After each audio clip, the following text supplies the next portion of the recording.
Hello there. This first short lecture is just over chapter 1 in your textbook that deals with the lifestyle choices for wellness. So, chapter 1 in your book actually begins on page 6, roughly, and it discusses the differences between those two terms, health and wellness.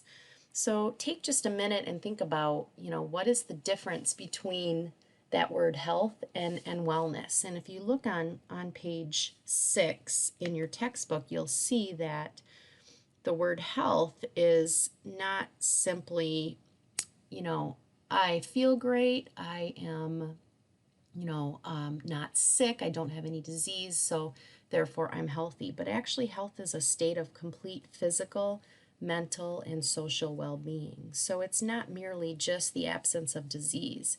Whereas wellness, we need to think of that as being an active process. So it's this process of becoming aware of and making choices to create a healthier life in all of our dimensions. And note that that word active and choices are both in capital letters because this is a process that we have to partake in, and we have to make these choices every day regarding the lives that we live, and hopefully we will think about that and try to make better choices in all the areas, not just physical, but when we look at the different dimensions of wellness, as listed in your textbook on page 7, you'll see you have social, physical, psychological, intellectual, spiritual, and environmental. So wellness is a process of being aware of and making choices in all of those dimensions. And I wanted to show you, I just pulled up this Global Wellness Institute page, and just to kind of supplement that what's in your book, it does the definition of wellness, and it is, again, like I said, that active process. You're making choices every day in all of those dimensions. Also, it shows how those dimensions, I like this photo, act as like spokes on a wheel. And I always think of it as, each spoke should be rated pretty equally, so we want our wellness wheel to roll fairly smoothly. Now, a couple of dimensions are a little bit different than the ones in your textbook, but if you look, think of mental wellness as intellectual. So in your textbook, intellectual wellness can be, put right here under mental, and then emotional wellness we could substitute the psychological wellness for. So everything else is the same as it is in your textbook, and we want that wheel to roll smoothly.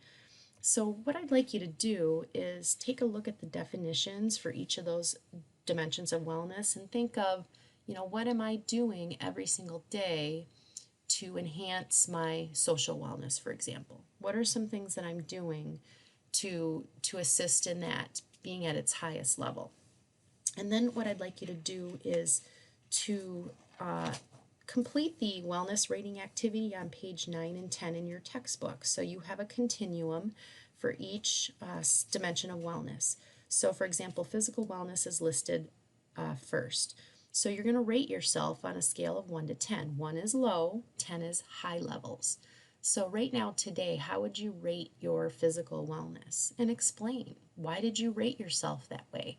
And then you're going to go through each of those dimensions and think about that. And then look at your spokes on your wheel. Do you see your wheel being lopsided? Maybe one or two or more of those spokes are not equal to the rest of them. And think about that and figure out, what can I do to try to increase my levels in that particular dimension of wellness? Because like I said earlier, we want to see our wheel roll smoothly, and no one's perfect, and it's hard to have, equal numbers for each dimension of wellness. But if you look, they are intertwined. When you think about your psychological well being, if you have low levels of psychological wellness, how can that affect you in the other dimensions? Maybe socially, you're less likely to engage in, you know, building these lasting relationships with others. Maybe your physical wellness falters because of, something that's going along with your psychological well being. So they do intertwine and they do impact each other. So we want to try to bring those levels up so they're equal in all 6 areas. So take a minute, do that activity, and think about it. And I do have an exercise in class that you're going to be doing as well on rating yourself.